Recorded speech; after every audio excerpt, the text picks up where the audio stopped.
नमस्कार दोस्तों, आपका स्वागत है हमारे YouTube चैनल एसपी मोटिवेशन पे। दोस्तों, आज हम इस वीडियो में बात करने वाले हैं बौद्ध धर्म से रिलेटेड टोटल 25 MCQ जो कि PPSC जैसे एग्जामों में पूछा गया है, यानी कि ये प्रीवियस ईयर क्वेश्चन होगा। तो आप लोग बने रहिए हमारे साथ वीडियो के अंत तक। चलिए बढ़ते हैं प्रश्न की ओर। यहाँ पे दोस्तों देखिएगा, ये जो है बौद्ध धर्म से रिलेटेड है, टोटल 25 MCQ रहने वाला है, 25 MCQ। और ये बहुत ही महत्वपूर्ण हो जाता है आपके एग्जाम के दृष्टिकोण से। तो आप लोग हमारे साथ बने रहिएगा वीडियो के अंत तक। चलिए बढ़ते हैं प्रश्न की ओर। और पहला प्रश्न आपके सामने है, गौतम बुद्ध का जन्म कहां हुआ था? और ये जो पूछा गया है दोस्तों, वो BPSC CDPO प्री एग्जाम में पूछा गया है, जो कि 2005 का प्रश्न है। ठीक है, इसमें देखिएगा गौतम बुद्ध का जो जन्म स्थान है वो ऑप्शन सी हो जाएगा, लुम्बिनी, नेपाल। जैसा कि आपको पता है, इनके पिता का नाम सुतोधन और इनका जो जन्म स्थान है वो लुम्बिनी, नेपाल में हुआ था। ठीक है, चलिए बढ़ते हैं अगले प्रश्न की ओर। और अगला प्रश्न आपके सामने है,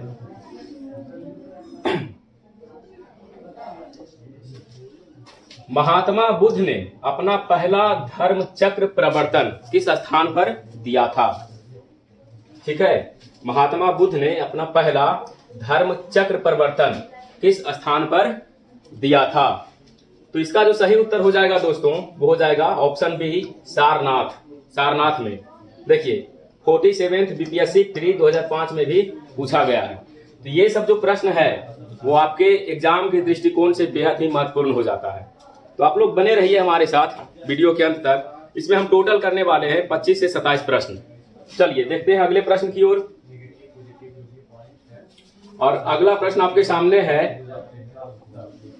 गौतम बुद्ध ने अपना प्रथम उपदेश कहां दिया था? गौतम बुद्ध ने अपना प्रथम उपदेश कहां दिया था? आपको कमेंट बॉक्स में भी जवाब देते रहना है दोस्तों। तो इस प्रश्न का जो उत्तर है वो आप कमेंट बॉक्स में लिखिए। गौतम बुद्ध ने अपना पहला उपदेश कहां दिया था? तो इसका जो सही उत्तर हो जाएगा वो ऑप्शन बी हो जाएगा, सारनाथ। सारनाथ कहाँ है जी? यूपी में, उत्तर प्रदेश में। क्या? चलिए बढ़ते हैं अगले प्रश्न की ओर। और अगला प्रश्न है, बोध गया में किसे ज्ञान प्राप्ति हुई थी? बोध गया में किसे ज्ञान की प्राप्ति हुई थी? बहुत ही बढ़िया प्रश्न है दोस्तों, क्योंकि ये देखिए नजदीक ही है, 2022 में पूछा गया है 67th BPSC प्री में। क्या 2022 का प्रश्न है कि बोध गया में किसे ज्ञान प्राप्त हुई थी? तो यहाँ पे 4 ऑप्शन है दोस्तों, महावीर स्वामी, सिमंदर स्वामी, गौतम बुद्ध, पार्श्वनाथ स्वामी। तो ऑप्शन बी यहाँ पे सही हो जाएगा, गौतम बुद्ध। क्योंकि गौतम बुद्ध को निरंजना या फल्गु नदी के किनारे पूरे 6 वर्षों के कठिन तपस्या के बाद बोध गया में एक पीपल वृक्ष के नीचे ज्ञान की प्राप्ति हुई थी। और जिस दिन इनको ज्ञान की प्राप्ति हुई वो वैशाख पूर्णिमा था। ठीक है, चलिए बढ़ते हैं अगले प्रश्न की ओर। और अगला प्रश्न आपके सामने है, बुद्ध के जीवन की 4 महत्वपूर्ण घटनाओं और उनसे संबंध 4 स्थानों का नीचे उल्लेख है। यह 2 स्तंभों, स्तंभ 1 और स्तंभ 2 में अंकित है। आपको इनका सुमेल करना है। सुमेल करना है दोस्तों कि ये जो स्तंभ 1 है वो स्तंभ 2 में कौन सा होगा। तो देखिए, सबसे पहले जन्म कहाँ हुआ था? लुम्बिनी। ज्ञान प्राप्ति कहाँ हुआ था? बोध गया। प्रथम प्रवचन कहाँ दिए थे? सारनाथ। और इनका जो निधन है वो कहाँ हुआ था? कुशीनगर में। कुशीनगर कहाँ पड़ता है जी? उत्तर प्रदेश। सारनाथ उत्तर प्रदेश, बोध गया बिहार, लुम्बिनी नेपाल। ठीक है, चलिए बढ़ते हैं अगले प्रश्न की ओर। और अगला प्रश्न है,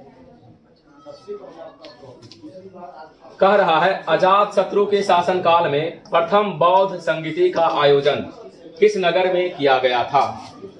यानी कि अजात शत्रु का जब शासनकाल था तो बौद्ध संगीति, प्रथम बौद्ध संगीति का आयोजन किया गया था। वो कहाँ किया गया था? राजगृह। कहाँ जी? राजगृह। राजगृह। और ये भी पूछा गया है CDPO में 2005 में। ठीक है, तो ये सब प्रश्न जो है आप लोग याद रखिएगा। समझ गए? चलिए बढ़ते हैं अगले प्रश्न की ओर। अगला प्रश्न है, प्रथम बौद्ध संगीति के अध्यक्ष कौन थे? प्रथम बौद्ध संगीति के अध्यक्ष कौन थे? ठीक है, तो यहाँ पे जो सही उत्तर हो जाएगा वो option B Mahakashyap. Option B क्या हो जाएगा? महाकश्यप सही हो जाएगा। ठीक है, चलिए, यानी जो बौद्ध संगीति हुआ था, प्रथम बौद्ध संगीति राजगीर में अजात शत्रु के शासन काल में, यानी कि गौतम बुद्ध का जब मृत्यु हो गया था उसके बाद ये संगीति का आयोजन किया गया था राजगीर में। तो राजगीर में जब किया गया था तो उसे कहा गया प्रथम बौद्ध संगीति, जो कि अजात शत्रु ने करवाया था। उसके जो अध्यक्ष बने थे वो कौन थे? महाकश्यप थे। ठीक है, चलिए बढ़ते हैं अगले प्रश्न की ओर। अगला प्रश्न आपके सामने है, कह रहा है प्रथम बौद्ध महासभा कहाँ आयोजित हुई थी? प्रथम बौद्ध महासभा कहाँ आयोजित हुई थी? इसका भी सही उत्तर हो जाएगा ऑप्शन बी राजगीर। क्या राजगीर? अभी इसके पहले वाला भी प्रश्न यही था, सेम प्रश्न है, और ये भी पूछा गया 67वीं बीपीएससी में, जो री एग्जाम हुआ था 2022 में। यानी पहला एग्जाम जब पड़ा 67वीं बीपीएससी का तो वो तो कैंसिल हो गया था, हम लोग रूम पे पहुंचे उसके बाद वो कैंसिल हो गया था, तो फिर से उसका री एग्जाम हुआ। उस री एग्जाम में ये प्रश्न पूछा गया था कि प्रथम बौद्ध महासभा कहाँ आयोजित हुई थी? तो राजगीर में आयोजित हुई। ठीक है, चलिए बढ़ते हैं अगले प्रश्न की ओर। और अगला प्रश्न आपके सामने है, भगवान बुद्ध के महापरिनिर्वाण के बाद पहली बौद्ध संगीति हुई थी, यानी कहाँ हुई थी?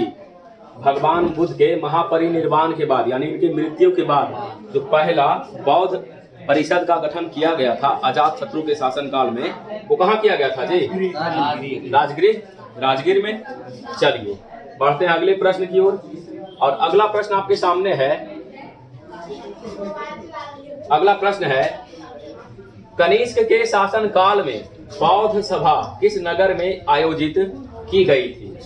कनिष्क के शासन काल में यहाँ पे पूछ रहा है। तो यहाँ पे दो ही ऑप्शन है, एक मगध और एक पाटलिपुत्र है। ये दोनों नहीं होगा, ठीक है, ये दोनों नहीं होगा। इसका सही उत्तर होगा क्या जी? कश्मीर। क्या हो जाएगा? कश्मीर के कुंडल वन में हुआ था।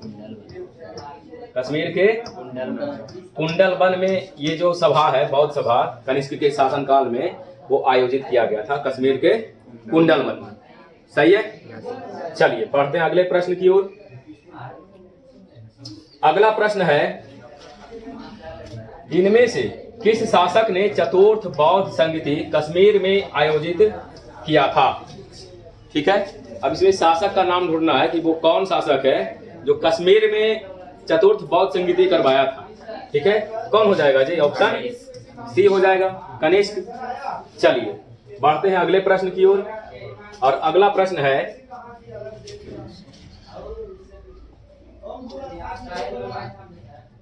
अशोक के शासनकाल में बौद्ध सभा किस नगर में आयोजित की गई थी? अब आपको पूछ रहा है अशोक के शासनकाल में, है नहीं?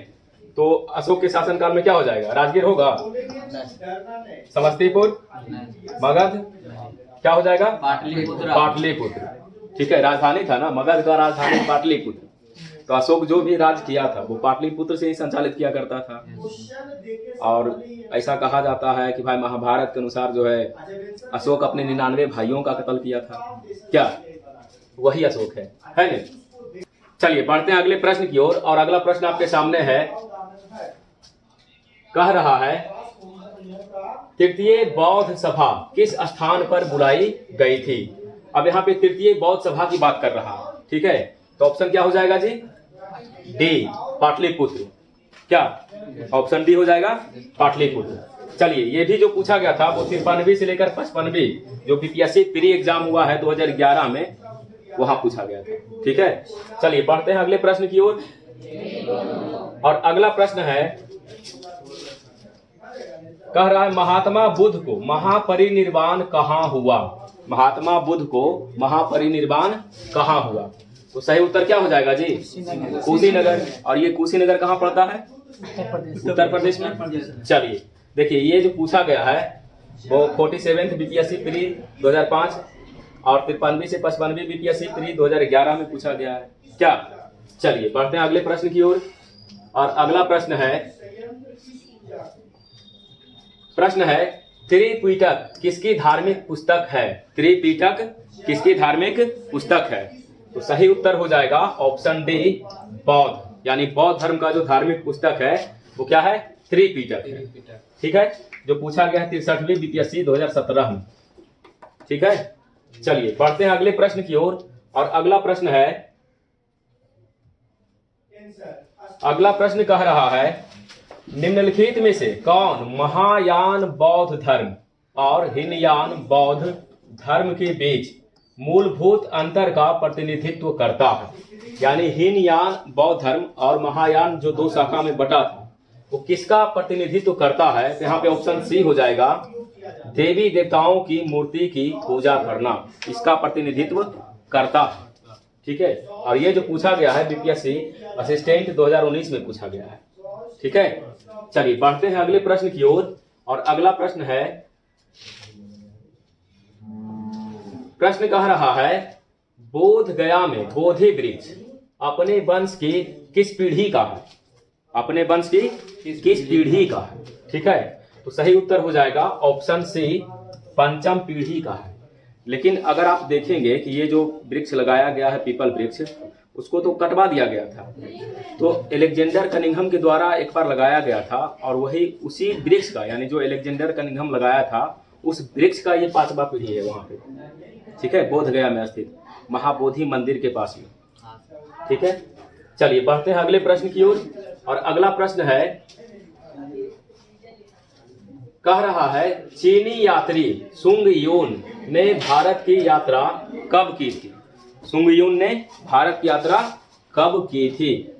तो यहाँ पे सही उत्तर हो जाएगा ऑप्शन ए, 515 ईस्वी से 520 ईस्वी तक। ठीक है, चलिए बढ़ते हैं अगले प्रश्न की ओर। और अगला प्रश्न कह रहा है बोध गया में महाबोधि मंदिर बनाया गया जहां, यानी जहां क्या गौतम बुद्ध पैदा हुए थे, गौतम बुद्ध को ज्ञान प्राप्त हुआ था, गौतम बुद्ध ने अपना प्रथम प्रवचन दिया था, गौतम बुद्ध की मृत्यु हुई थी। सही उत्तर क्या हो जाएगा जी? ऑप्शन बी, गौतम बुद्ध को ज्ञान की प्राप्ति हुई थी बोध गया में बोधि वृक्ष के नीचे, यानी पीपल वृक्ष के नीचे, बैसाखी पूर्णिमा के दिन। क्या निरंजना नदी, या उसी को फल्गु नदी के नाम से भी जाना जाता है, उस नदी के किनारे। ठीक है, चलिए बढ़ते हैं अगले प्रश्न की ओर। प्रश्न है गौतम बुद्ध को एक देवता का स्थान किस राजा के युग में प्राप्त हुआ? यानी गौतम बुद्ध को एक देवताओं के रूप में उनको कहा गया है ना, तो किस राजा ने ये बात स्वीकारा था? ठीक है, तो ये हो जाएगा ऑप्शन बी, कनिष्क, यानी कनिष्क के शासनकाल में गौतम बुद्ध को भगवान का दर्जा प्राप्त हो गया था। ठीक है, चलिए बढ़ते हैं अगले प्रश्न की ओर। और प्रश्न है वे शिक्षक जिनसे बुद्ध ने महाभिनिष्क्रमण के बाद सबसे पहले ज्ञान प्राप्ति का प्रयास किया है। ठीक है, तो सही उत्तर हो जाएगा उनके जो गुरु थे, ऑप्शन सी हो जाएगा, अलार कलाम एवं रुद्रक रामपुत्र। ये दो गुरु थे इनके, जिनसे इन्होंने ज्ञान की प्राप्ति की है और इन्हीं के दिशा निर्देश पे इनको ज्ञान की प्राप्ति हुई थी कठोर तपस्या करने के बाद पूरे 6 वर्ष तक। ठीक है, यानी महाभिनिष्क्रमण जो कहा गया है वो गृह त्याग की घटना को कहा गया है। 29 वर्ष की अवस्था में जब ये गृह को त्यागे तब वो कहलाया महाभिनिष्क्रमण, और पूरे 6 वर्ष तक कठिन तपस्या किए, तब 35 वर्ष की अवस्था में इन्हें ज्ञान की प्राप्ति हुई थी। ठीक है, चलिए पढ़ते हैं अगले प्रश्न की ओर। अगला प्रश्न है भारतीय कला में स्तूप, चैत्य और विहार का निर्माण निम्नलिखित में से किससे संबंधित है? और ये एकदम हाल ही का प्रश्न है। क्या देखिए 69th बीपीएससी प्री 2023 में पूछा गया। क्या जी? भारतीय कला में स्तूप, चैत्य और विहार का निर्माण निम्नलिखित में से किससे संबंधित है? तो किससे संबंधित है? बौद्ध धर्म से संबंधित है, ऑप्शन सी। ठीक है, चलिए बढ़ते हैं अगले प्रश्न की ओर। और अगला प्रश्न कह रहा है निम्नलिखित में से कौन सी बात बौद्ध धर्म तथा जैन धर्म में समान नहीं है। कौन सा वो बात है जो बौद्ध धर्म और जैन धर्म में समान नहीं है? तो ये हो जाएगा ऑप्शन सी, आत्मदमन। आत्मदमन। बढ़ते हैं अगले प्रश्न की ओर, और अगला प्रश्न है, कह रहा है नालंदा विश्वविद्यालय ज्ञान का महान केंद्र था। नालंदा विश्वविद्यालय ज्ञान का महान केंद्र था किसका? बौद्ध धर्म का, जैन धर्म का, वैष्णव धर्म का या तंत्र का? तो सही ऑप्शन हो जाएगा ए, बौद्ध धर्म का। क्या हो जाएगा? बौद्ध धर्म का। ठीक है, बढ़ते हैं अगले प्रश्न की ओर, और अगला प्रश्न है, अगला प्रश्न कह रहा है बुद्ध की प्राचीनतम प्रतिमा किस शैली में प्राप्त होती है? बुद्ध की प्राचीनतम प्रतिमा किस शैली में प्राप्त होती है? ठीक है, तो देखिए यहाँ पे जो है गांधार शैली, मथुरा शैली, मौर्य शैली, गुप्त शैली। ठीक है, तो इसमें हो जाएगा उपयुक्त में से कोई नहीं, ऑप्शन ई, उपयुक्त में से कोई नहीं। ठीक है, और ये पूछा गया है 66th बीपीएससी री एग्जाम जो हुआ था 2020 में, यानी 66वीं बीपीएससी री एग्जाम जो हुआ था 2020 में, वहां पूछा गया था कि बुद्ध की प्राचीनतम प्रतिमा किस शैली में प्राप्त होती है? इनमें से कोई नहीं है। ठीक है, तो यानी 5वां ऑप्शन हो जाएगा उपयुक्त में से कोई नहीं या उपयुक्त में से एक से अधिक। ठीक है, बढ़ते हैं अगले प्रश्न की ओर, और अगला प्रश्न है विश्व का सबसे ऊंचा कहा जाने वाला विश्व शांति स्तूप बिहार में कहाँ है? विश्व शांति स्तूप बिहार में कहाँ है ने? तो बिहार में राजगीर में, ऑप्शन सी। ठीक है, चलिए बढ़ते हैं आखिरी प्रश्न की ओर। ठीक है, और आखिरी प्रश्न इस प्रकार है, बोध गया में महाबोधि मंदिर बनाया गया जहां गौतम बुद्ध पैदा हुए थे, गौतम बुद्ध को ज्ञान प्राप्त हुआ था, गौतम बुद्ध ने अपना प्रथम उपदेश दिया था, या गौतम बुद्ध की मृत्यु हुई थी? तो सही उत्तर हो जाएगा ऑप्शन बी, गौतम बुद्ध को ज्ञान की प्राप्ति हुई थी।